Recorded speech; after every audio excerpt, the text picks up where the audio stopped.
Bonjour tout le monde, bienvenue à Bien commun podcast, un podcast où est-ce qu'on se pose différentes questions afin de mieux comprendre les différents enjeux environnementaux du 21e siècle. Donc là, aujourd'hui, Eric, on a été accompagné de Jean-François Clich, qui est un journaliste scientifique. Okay? Puis avec lui, on voulait avoir plus d'informations un peu sur c'est quoi la désinformation, plus spécifiquement la désinformation climatique. Exactement. Là, on a abordé plein de sujets, puis pas juste finalement la désinformation climatique, on a aussi parlé juste de la désinformation. Moi, un point très important que je retiens, c'est que avoir de l'information de qualité, ça demande quand même du temps. Ça demande des recherches, comparer les sources, croiser les sources, tout ça. Mais heureusement, il y a des gens qui le font déjà pour nous, justement les journalistes.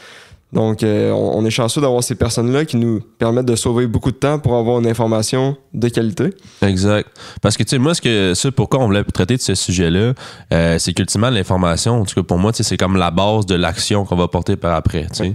Fait que ça serait justement que les éléments qui nous sont mis de l'avant, ben on y croit, puis c'est bel et bien viable. Je pense que c'est super important en termes justement d'action climatique. Ouais, puis notre podcast repose là-dessus. Nous, on met de l'avant, on veut mettre de l'avant de l'information de qualité, puis ensuite de ça, les actions suivront, mais la prémisse initiale, c'est que tout repose sur l'information. Exact. Fait que, tu sais, ce qu'on a appris en gros dans ce podcast-là, comme Eric l'a dit, ben, c'est super intéressant que, tu sais, d'une part, il y a des gens qui font ce travail-là de recherche, de croisement des sources, comme des journalistes scientifiques, à qui, justement, on peut se fier par rapport à l'information qui est mise de l'avant.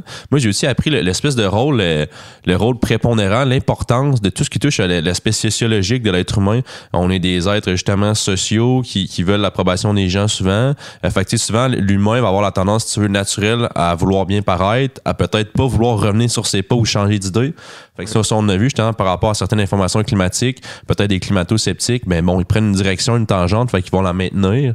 Fait qu'il y a certains biais sociologiques à ce niveau-là qui entrent en jeu. Fait que c'est intéressant de voir que justement, ultimement, c'est pas nécessairement les gens qui vont tendre à ne pas croire une information par manque d'information. Souvent, c'est beaucoup les aspects justement sociaux, d'approbation sociale, de psychologie qui font en sorte que certaines informations, on prendra peut-être pas le temps d'aller la valider, mais on va y croire. Fait que super intéressant là, d'avoir parlé à Jean-François pour ça. Ouais. Bon, ben, bonne écoute tout le monde.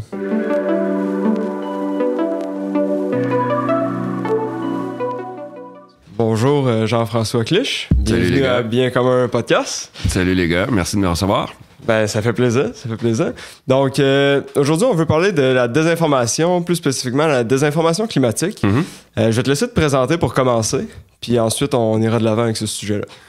Donc, mon nom est Jean-François Clich, je suis journaliste scientifique pour Le Soleil. Je couvre la science pour Le Soleil. Je suis arrivé au Soleil en 2001, mais je couvre la science depuis peut-être fin 2006, début 2007, dans ce coin-là.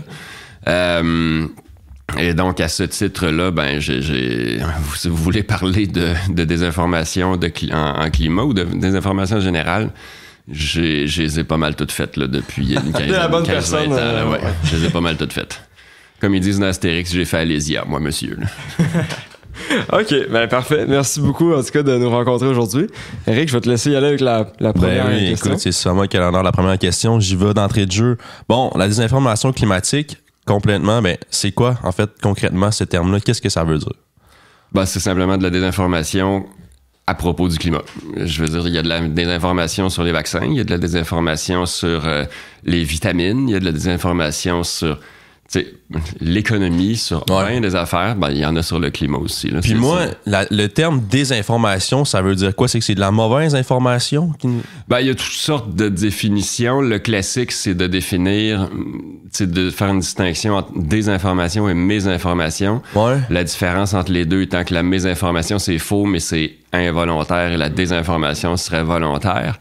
Jusqu'à un certain point, ça peut être utile comme distinction, mais pas autant que... C'est pas aussi clair que ce qu'on penserait a priori. C'était dit comme ça en théorie, ça a l'air bien clair, bien net et tout. Mais si la base de la distinction, c'est les intentions, ça naît dans la tête de ceux qui propagent les informations, mésinformations, désinformations. Dans leur tête, c'est pas toujours aussi clair que ça. Là. Est-ce que quelqu'un le sait vraiment, ou est-ce que c'est juste un petit doute, ou est-ce que c'est quelqu'un qui, oui, au début avait peut-être un doute, mais ça rentrait dans ses a priori, dans ses préjugés de départ. Fait que là, cette personne-là s'est auto-convaincue que oui, OK, ça fait mon affaire, donc c'est vrai. Tu sais, c'est jamais aussi clair que ça. Puis, c'est ça, c'est là les personnes qui propagent une information X, que ce soit de l'information, de la désinformation, de la mésinformation. Pour eux, souvent, ce qu'ils disent, c'est vrai. Donc là, comment est-ce qu'on sait si une information est bonne ou fausse, si on veut? Est-ce que c'est par rapport à la science? C'est par rapport à des études? Le type de source, peut-être? Oui, mais oui, c'est ça que j'allais dire. Peu importe sur quoi l'information, la désinformation porte, le truc, c'est toujours le même, le truc de grunt, là. C'est-à-dire le travail un peu de brut, un peu abrutissant, de trouver des sources, les croiser, évaluer les sources, puis une fois que tu as 2, 3, 4 sources fiables qui disent la même chose, là, tu peux vraiment le croire. Là, ça devient vraiment c'est des études scientifiques. Ça peut être des études scientifiques, ça peut être des revues de littérature, ça peut être des sites qui, tu sais, mettons, associés à une unité de recherche en climatologie qui vont résumer la littérature scientifique. Ça peut être un climatologue ou un physicien de l'atmosphère qui va faire un topo sur le sujet qui t'intéresse. Bon, ça peut être bien des affaires. L'affaire, la petite difficulté là-dedans, c'est que, puis ça, quand moi je fais des chroniques vérification faites où les gens donc m'envoient la question pour que je vérifie si c'est vrai, si c'est faux. Ouais. Et quand moi je fais ça, donc je le fais, ce que je viens de dire, là, c'est ma job. Là. Je fais ça à longueur de semaine. Et la difficulté là-dedans, c'est que pour évaluer si une source est bonne, faut connaître le sujet. Puis pour connaître le sujet, faut avoir des bonnes sources. Fait que il y a un peu l'œuf ou la poule au départ. Fait qu'il faut faire un peu les deux de front. Fait que c'est un peu ça la difficulté. Mais ça reste juste une question de travail et d'heures que tu mets dedans à lire, trouver d'autres sources, recouper, puis trouver les critiques des autres et voir si ça s'est bien reçu chez ceux qui s'y connaissent et tout. Fait que c'est vraiment une question d'heure, là, souvent. Là, tu dis qu'il faut aussi connaître le sujet pour savoir si la source est bonne. Est-ce que ça veut dire que certaines sources sont expertes pour un sujet quelconque, mais s'ils se prononcent sur un autre sujet, c'est peut-être plus une bonne source? Ben oui, c'est toujours comme ça pour tout, là. Je veux dire, si pendant la pandémie, j'interviewais pas des climatologues sur les vaccins ou sur les virus.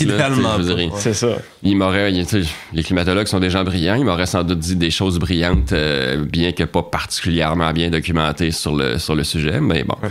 C'est comme ça pour tout. Là. C'est pas à cause que t'es un expert dans un domaine que tu l'es pour tous les autres domaines. Ça, faut faire attention à ça. Exact, sauf sur Internet. Quand tu connais quelque chose une fois sur Internet, tu connais tout le reste. Le fameux, qu'est-ce qui se passe de ça? Le fameux, j'ai entendu ça sur TikTok. Ah non, ça, je veux dire, je suis payé pour je suis payé pour les vérifier, celle-là. Là.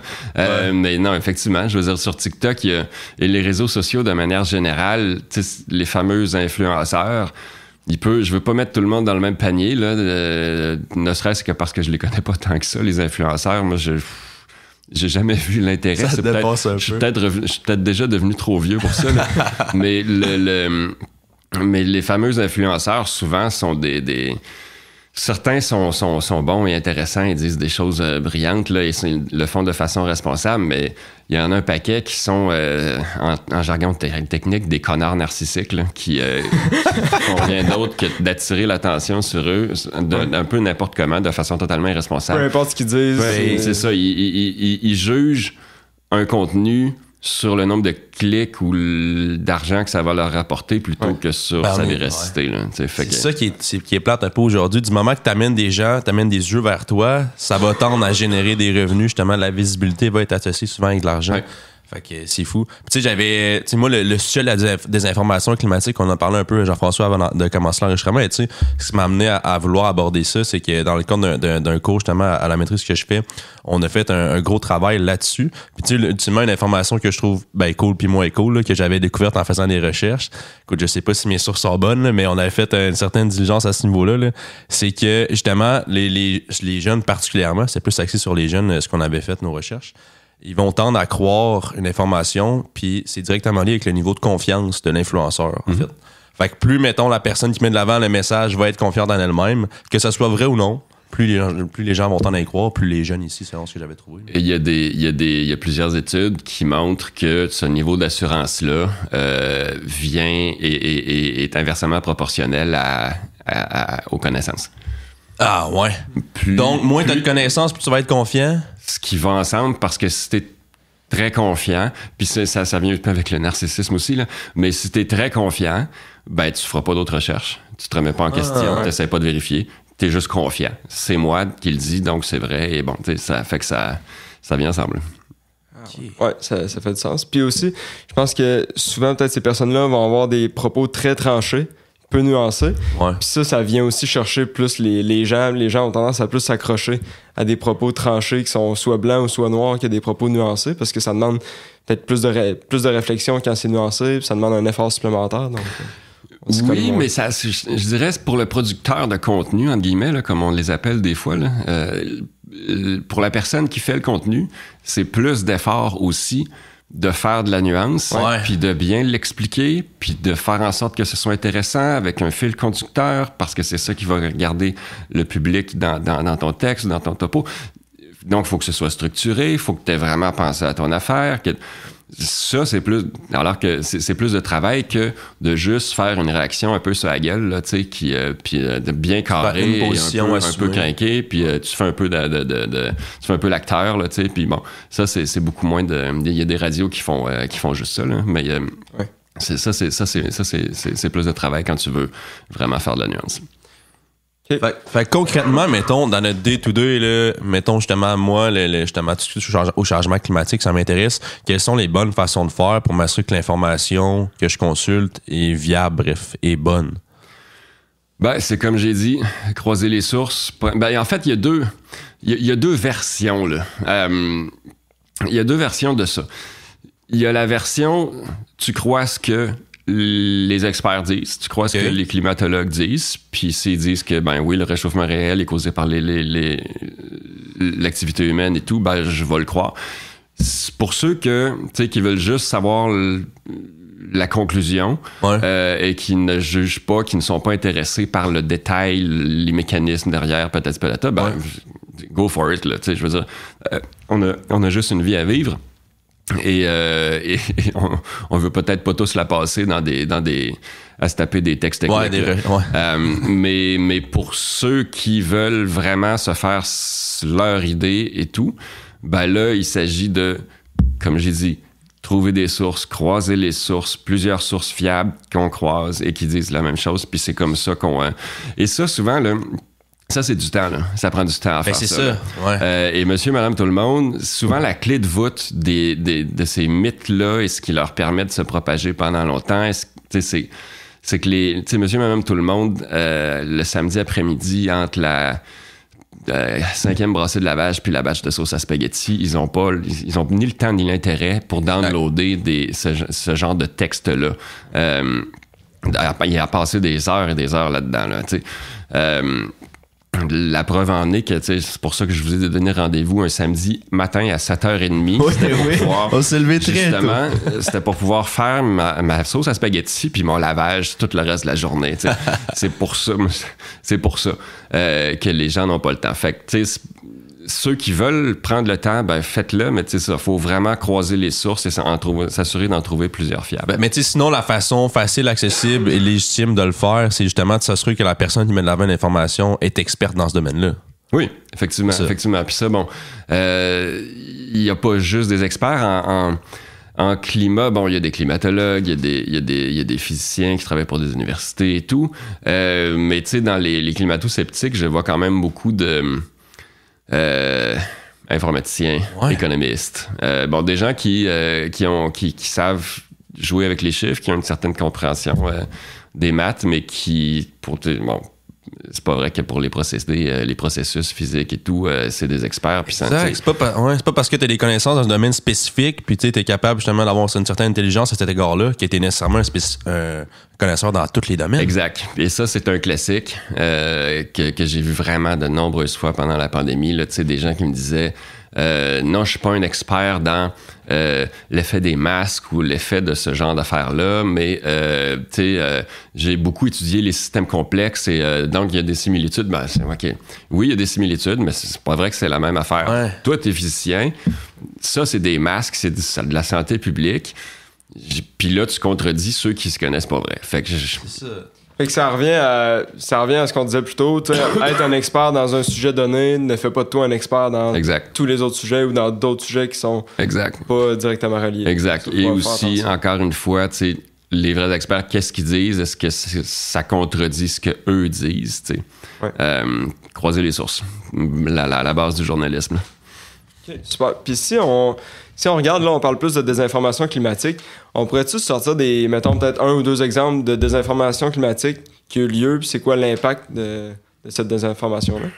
Ben sur les impacts, c'est toujours un peu les mêmes, là, ça reste, c'est-à-dire retarder l'action. Là. Ouais. 1 ou 2 exemples, ben tu sais, bon, la fameuse idée que le climat a toujours changé.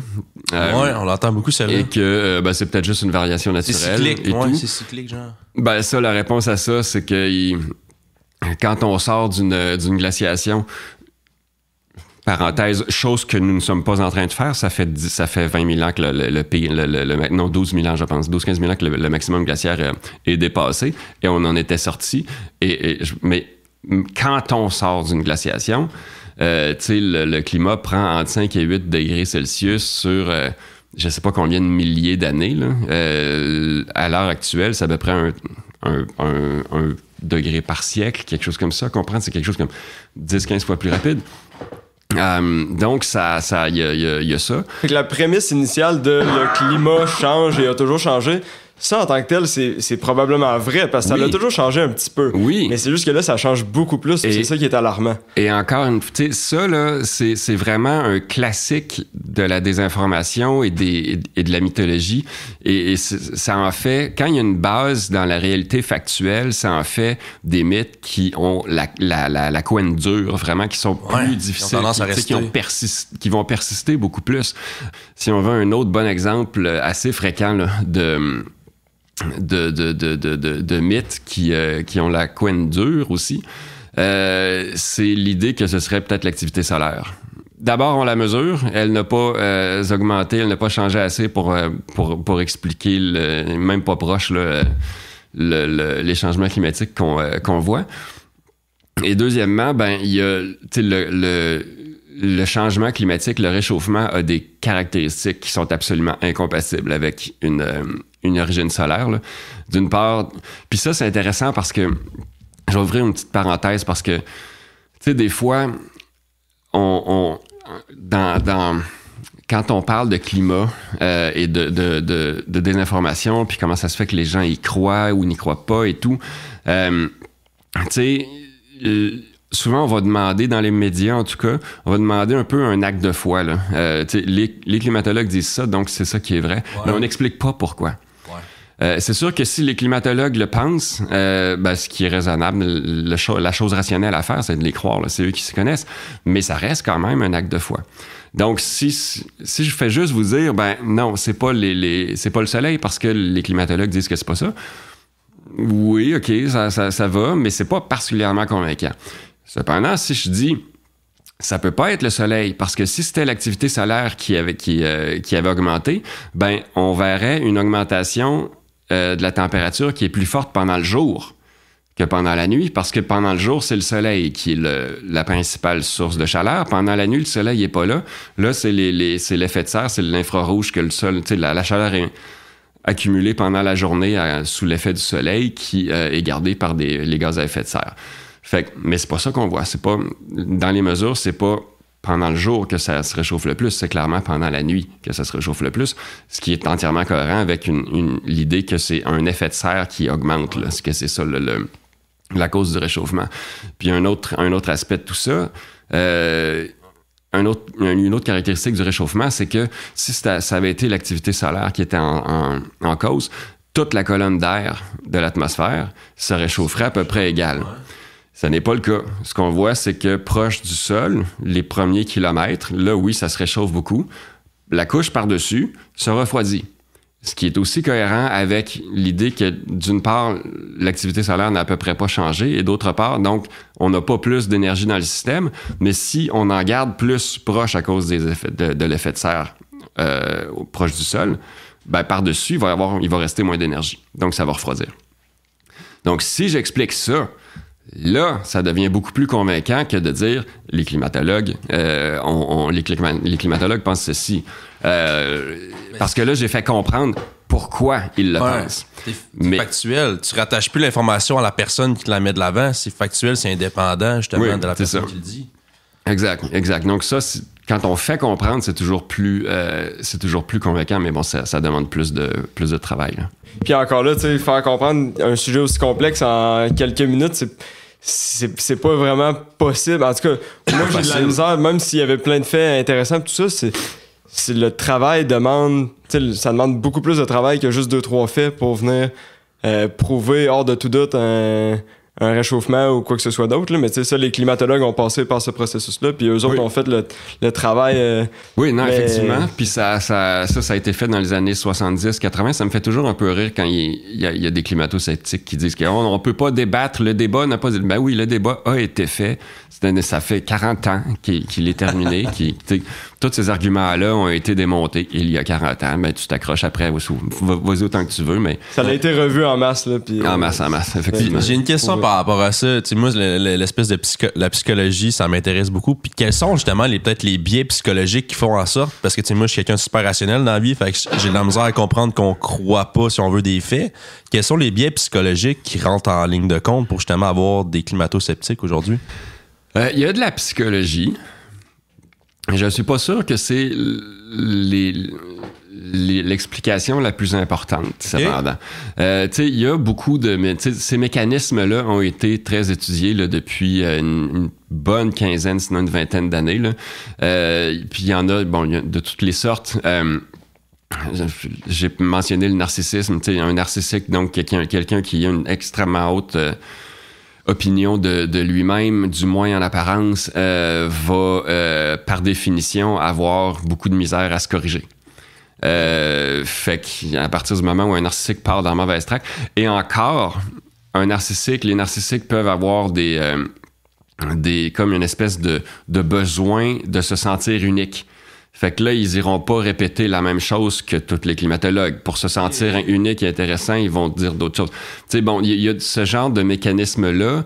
Il y a aussi le recours à la pensée intuitive là, versus la pensée analytique. Tu sais, la pensée analytique, c'est la pensée très lente et très exigeante et qu'on ne peut pas on ne peut pas déployer tout le temps. Là. Tu sais, je veux dire, le matin, on peut pas commencer à se demander qu'est-ce que je vais manger ce matin. Qu'est-ce que les études disent au sujet du café? Est-ce que j'ai assez de ceci? Je devrais peut-être peser. Non, tu sais, on n'arriverait jamais au bureau là, si on faisait ça. Donc, d'où le recours à la pensée intuitive, tu sais, où les décisions sont faites très instantanément, un peu intuitivement, justement, sur la gueule.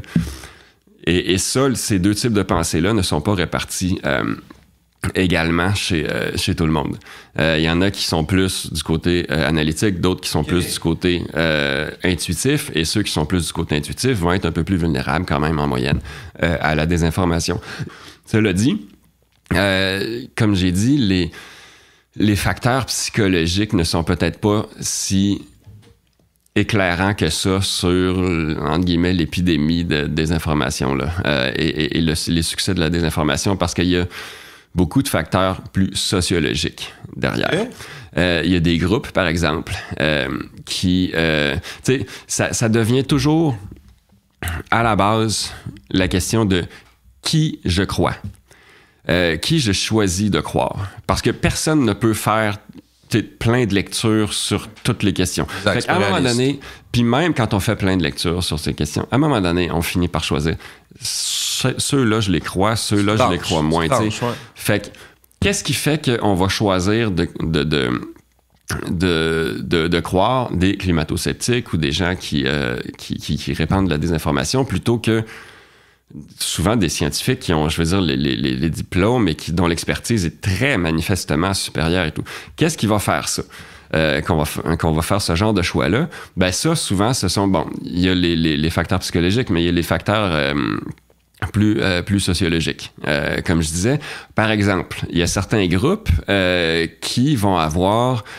pour des raisons historiques et encore peut-être des fois dramatiquement actuelles, vont avoir connu toutes sortes de discriminations. Et peut-être aussi même de pire que ça, là, si on pense aux Afro-Américains ou aux Autochtones au Canada qui ont subi par exemple, qui ont même servi de cobayes dans certaines expériences médicales, historiquement, dans un passé pas si lointain que ça, là, ça fait pas 200 ans, là, genre 60, 50. Ouais. Ce genre de choses-là, ça laisse des traces dans une communauté, dans la mémoire d'une communauté. Puis après ça, ben, quand t'as un passé comme ça, puis que peut-être t'as eu un oncle ou une tante ou qui a vécu ça, c'est la science ultimement qui a causé ça. Effectivement. Et là, ben tu vas.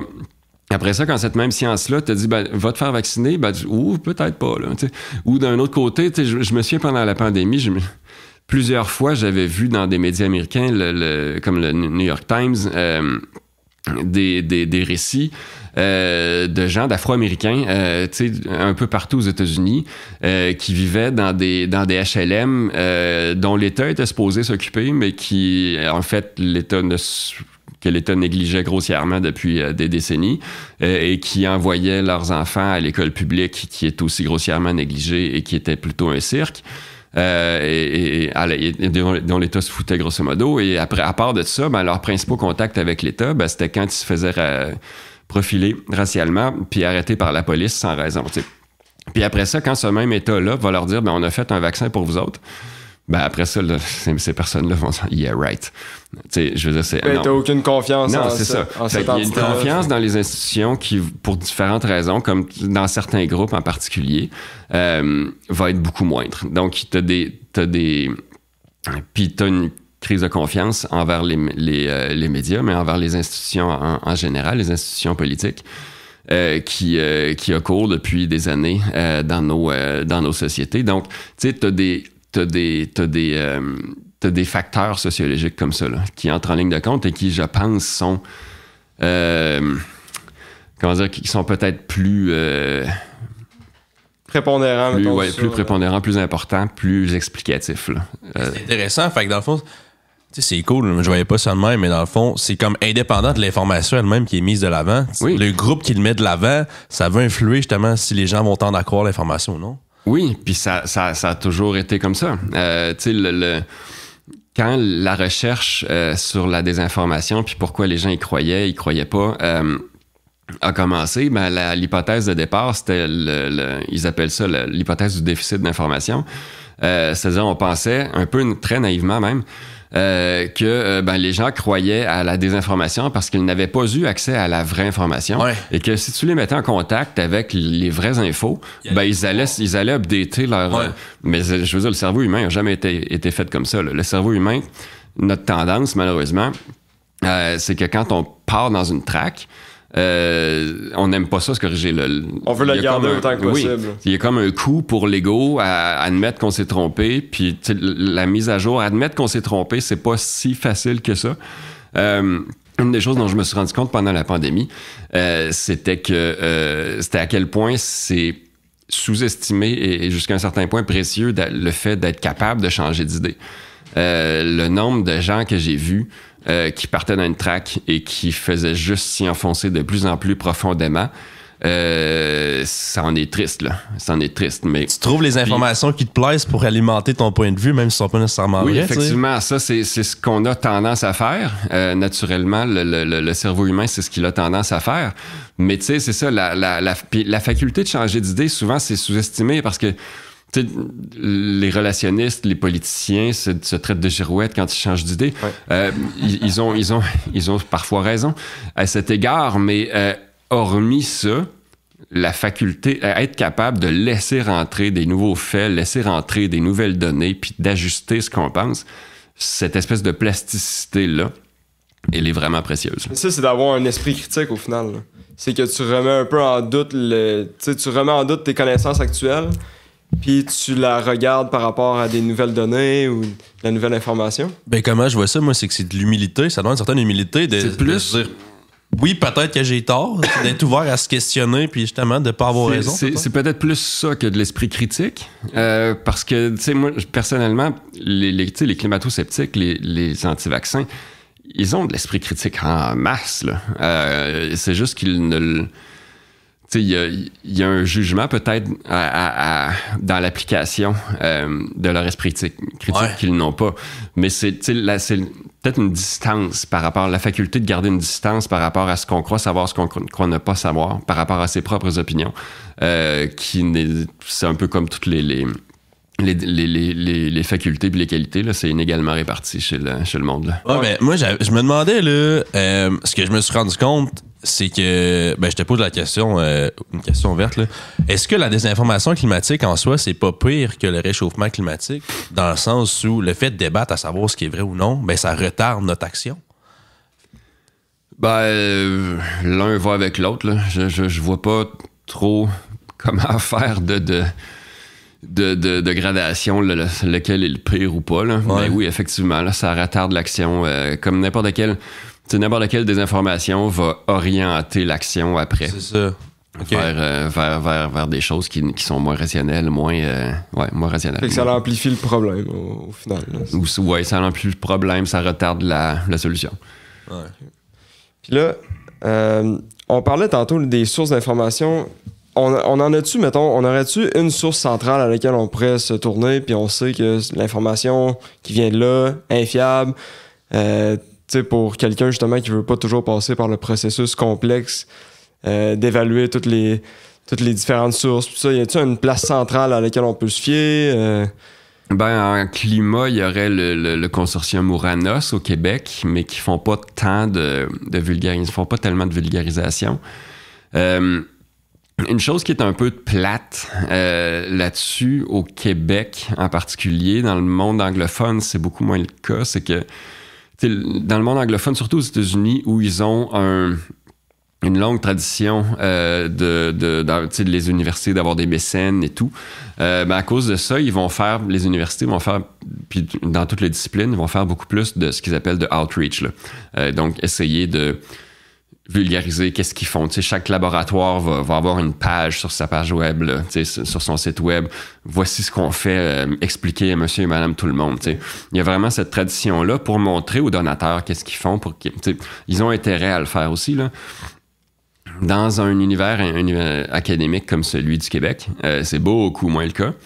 On est beaucoup moins nombreux qu'en France, par exemple. Donc, il y a moins de moyens pour faire ça. C'est pas très non plus dans les milieux académiques, c'est pas particulièrement valorisé, malheureusement. Fait qu'il y a moins de... Il y en a pas tant que ça. Il y en a, là. Mais je pense au site peut-être je pense que c'est 1.5 que ça s'appelle. Un site web qui font un journalisme peut-être un peu trop engagé à mon goût, mais de manière générale, ça reste de bonne qualité, là. Mais il y en a quand même quelques sources comme ça, là, pour ceux qui veulent pas trop... Mais se tourner vers l'anglais reste la meilleure option si on veut de l'information. Et si, comme j'ai dit, le top, là, si on veut vraiment pouvoir dire que j'ai fait mes recherches, c'est de croiser les sources. Donc là, par définition, tu peux pas en avoir juste une. T'sais. Mais tu sais, moi, ce que je retiens surtout de ce qu'on a discuté au début, c'est que, outre un peu justement se questionner, quel site est le bon en termes de sources et la qualité des informations qui sont mises, c'est vraiment de s'assurer que c'est une personne experte dans le domaine qui met de l'avant une information du même domaine. Moi, c'est ce que j'en retiens, là, justement. Oui. C'est pas parce qu'un médecin dit que le changement climatique, c'est vrai ou faux qu'il faut le croire. T'sais. Fait que s'assurer justement que l'opinion qui est prononcée, la personne, justement, est calée dans ce domaine-là. Ouais. Moi, c'est ce que j'en retiens. Croiser les sources, c'est pas regarder 3-4 TikTok, puis si les 4 disent la même chose, tu crois pourtant, ça serait si facile, tu sais. C'est ça l'affaire. Non, effectivement, mais tu sais, c'est sûr que chez ceux qui sont moins experts, ça veut pas dire qu'ils vont dire n'importe quoi. En effet, il y en a qui vont vraiment, tu sais, qui sont sur le climat, par exemple, je pense à un gars comme le physicien Normand Mousseau, qui, lui, à l'origine, était plus un spécialiste du calcul de comment les protéines se replient sur elles-mêmes. Ce genre de système complexe-là. Là. Un gars extraordinairement brillant. Mais qui n'était pas dans le domaine. Qui n'a jamais fait de recherche en climatologie ni rien. Mais je veux dire, quand lui parle du climat, à toutes les fois que je l'ai entendu ou lu là-dessus, il disait qu'il était tout à fait sur la coche. Là, puis, fait qu'il y en a quand même qui sont bons comme ça. Mais quand tu arrives à quelqu'un qui n'est pas un expert, comment tu fais pour savoir si ce qui est... là, tu vas avoir des vrais experts, puis là, donc ça confirme... Tu peux croiser. Ouais, c'est ça. Ça confirme ça, OK, lui n'est pas un expert, mais là-dessus, ça reste quand même une bonne source. Là. OK. actuellement, là, j'ai l'impression que les réseaux sociaux, surtout la plus jeune génération, là, notre génération est beaucoup là-dessus. Est-ce que c'est une source fiable? Est-ce qu'on peut... Y a-t-il un moyen d'utiliser les réseaux sociaux pour s'informer de manière fiable, ou c'est tout mauvais, ou il y a des choses bonnes? Ça ressemble à quoi actuellement? Non, le portrait? Il y a toutes sortes de sources. Sur les réseaux sociaux, c'est un instrument, c'est neutre. Du point de vue... on pensait au début de l'Internet que l'Internet serait vraiment un outil positif et tout. Ouais. Ça l'a été parce que, on pensait que l'Internet permettrait à la bonne information de rejoindre beaucoup plus de gens. Oui, jusqu'à un certain point, mais il s'est avéré que c'est un outil et rien d'autre. Et donc, un marteau, je peux m'en servir pour construire une belle maison, mais je peux m'en servir pour donner un coup à mon voisin. Là, ouais. Fait que c'est la même chose avec les réseaux sociaux. C'est juste des canaux. C'est un tuyau. Ce que tu fais passer dedans, c'est une autre question. Là, fait que oui, il peut y avoir de se faire de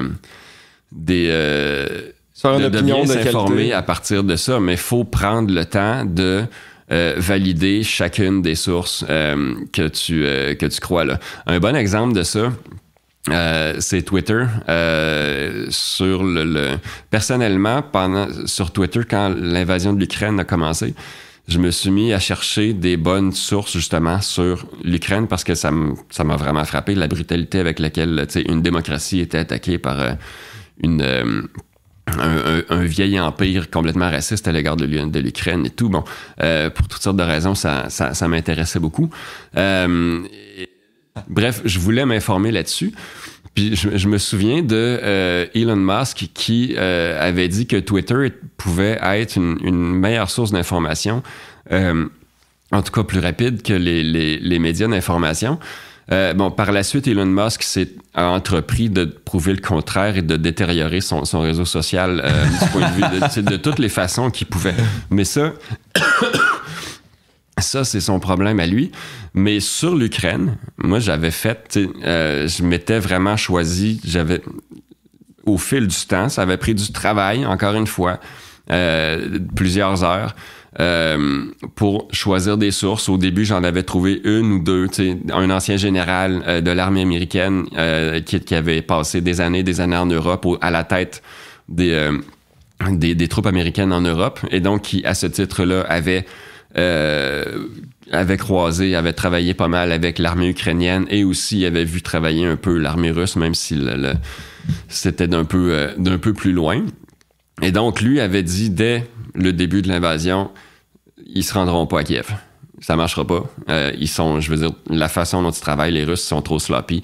Les Ukrainiens, ils ont encore du travail à faire, mais je les ai vus depuis 15 ans vraiment se professionnaliser, moderniser leurs forces et tout. Ils vont être capables de les arrêter, et bang, c'est ça qui est arrivé.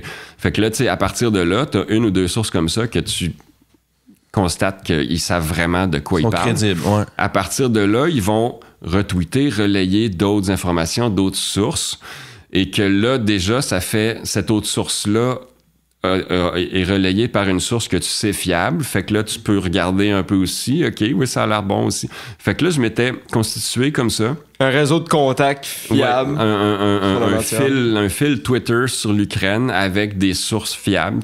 Des fois, je m'étais trompé. Des fois, c'était des sources qui s'étaient avérées beaucoup trop pro-ukrainienne, et donc qui étaient trop optimistes au sujet de ce que l'Ukraine allait faire et pouvait faire.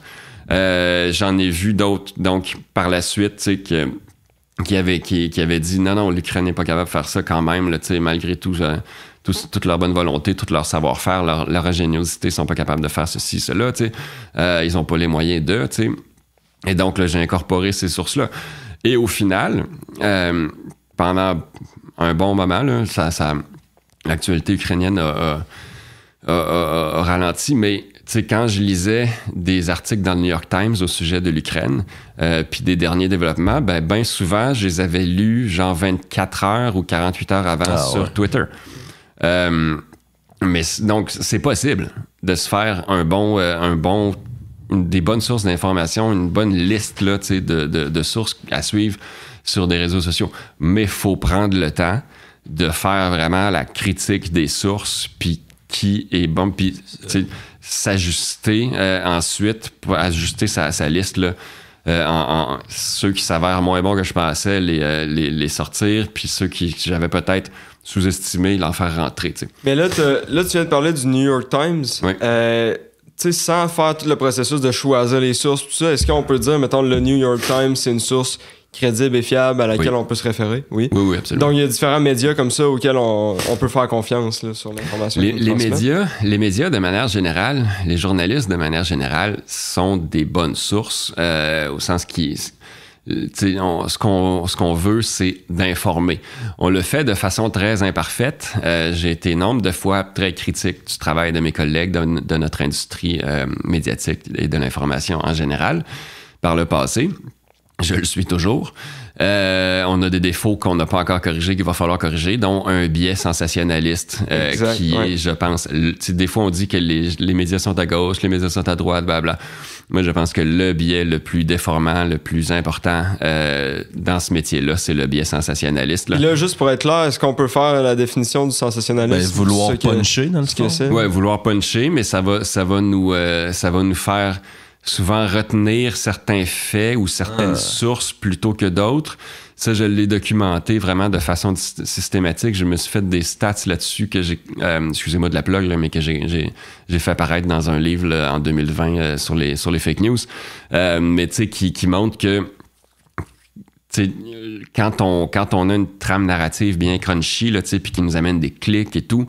on va avoir tendance à la retenir celle-là, et à retenir les sources, à se tourner vers des sources qui accréditent cette trame narrative-là, même si des fois on a des meilleures sources, plus scientifiquement beaucoup plus solides, qui la contredisent, là on va les ignorer ou alors on va les faire parler au paragraphe numéro 14, puis fait on a ce genre de défauts-là, mais de manière générale, les médias, les médias sont des meilleures ou bien moins pires sources que la plupart des faits TikTok. Là, on dit que le sensationnalisme, c'est un des plus gros problèmes en ce moment à l'égard des médias. Sensationnalisme pour aller chercher plus de clics et donc ultimement aller chercher plus d'argent. Est-ce que se tourner vers un média à but non lucratif est une meilleure approche que se tourner vers un média à but lucratif? Non. Non? Okay. Non, je pense pas. C'est le même métier qui est exercé à peu près dans des conditions relativement semblables, au sens où un reste à la base, c'est que un journaliste, c'est quelqu'un qui est payé pour trouver des histoires à raconter. On demande grosso modo les mêmes choses aux journalistes dans les médias à but lucratif ou à but non lucratif. Et donc, on leur demande aux journalistes de trouver des histoires les plus grosses possibles, les plus crunchy possibles, de les sortir le plus vite possible, d'en trouver le plus souvent possible. Et donc, quand on paye des gens pour faire ça, on crée ce que les sociologues appellent un effet de structure. Là. On oriente leur comportement, on oriente leur jugement. Et donc, ils ont comme intérêt, entre guillemets, à ce qu'une histoire, quand ça a l'air comme une bonne histoire, d'une bonne grosse trame narrative, là, bien punchée ou épeurante, ce genre d'affaires-là, les journalistes vont être inconsciemment biaisés et envers, ils vont vouloir que cette histoire-là soit vraie.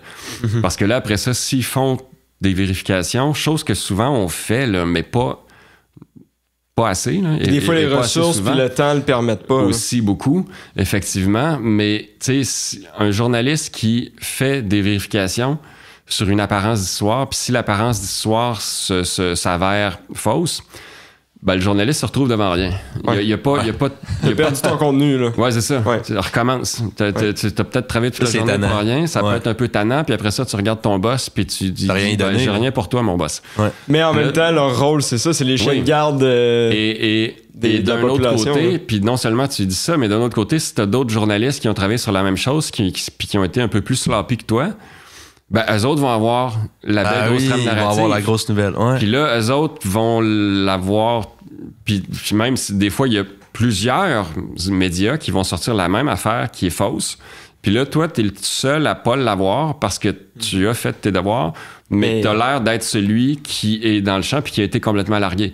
Fait que, tu sais, je veux dire, c'est des conditions qui ne prêtent qui ne prête pas à la rigueur qu'on devrait avoir. Puis ça, la cause racine de ça, est-ce que c'est parce que tout part du client, ultimement, donc ça part de la population puisque les gens veulent entendre.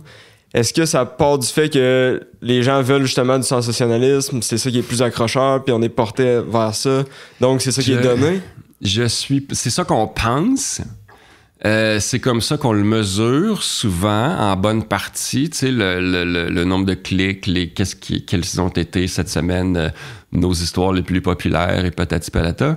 Au Soleil, il y a le nombre de clics. Je suis, depuis une couple d'années, très content de voir qu'il n'y a pas juste ça maintenant. On intègre aussi le temps passé en moyenne à lire l'article, ce qui est un meilleur indicateur, plus intéressant, je pense. Mais dans beaucoup de cas, on s'en tient vraiment dans l'industrie, là, on s'en tient au clic. Puis le nombre de clics, je veux dire, ça il y a n'importe quoi là-dedans. Là. Je veux dire, est-ce que tu as bien fait ton titre, un titre bien punché, peut-être très ou trop sensationnaliste, ça va te donner des clics, mais ça va...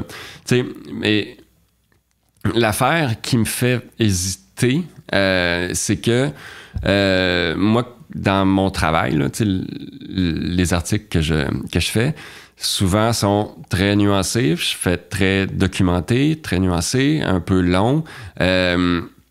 Fait que je fais pas ça.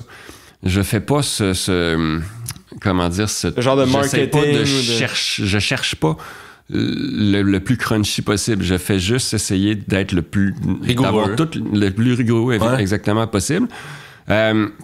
Et malgré ça, je les ai, mes clics. Souvent, mes chroniques sont parmi les plus lues. Et moi, je pense, en tout cas, là, on est dans l'auto-évaluation de mon propre travail, là, fait que ça vaut sans doute pas tant que ça, ce que je vais dire. Mais en tout cas, l'interprétation que j'en fais, c'est que il n'y a pas juste... il faudrait en sortir de cette... Il y a une porte de sortie, en fait. C'est ça que je veux dire. C'est d'essayer d'être utile. Moi, ce que je fais, c'est utile pour le lecteur parce que je passe des heures et des heures à faire les validations. Et là, puisque je l'ai fait, le travail, mes lecteurs n'ont pas à le faire. Et je pense que c'est pour ça que les gens reviennent à mes chroniques et c'est pour ça que j'ai mes clics. C'est que j'ai développé cette confiance-là, j'ai montré que je suis digne de confiance et que je suis utile pour les lecteurs.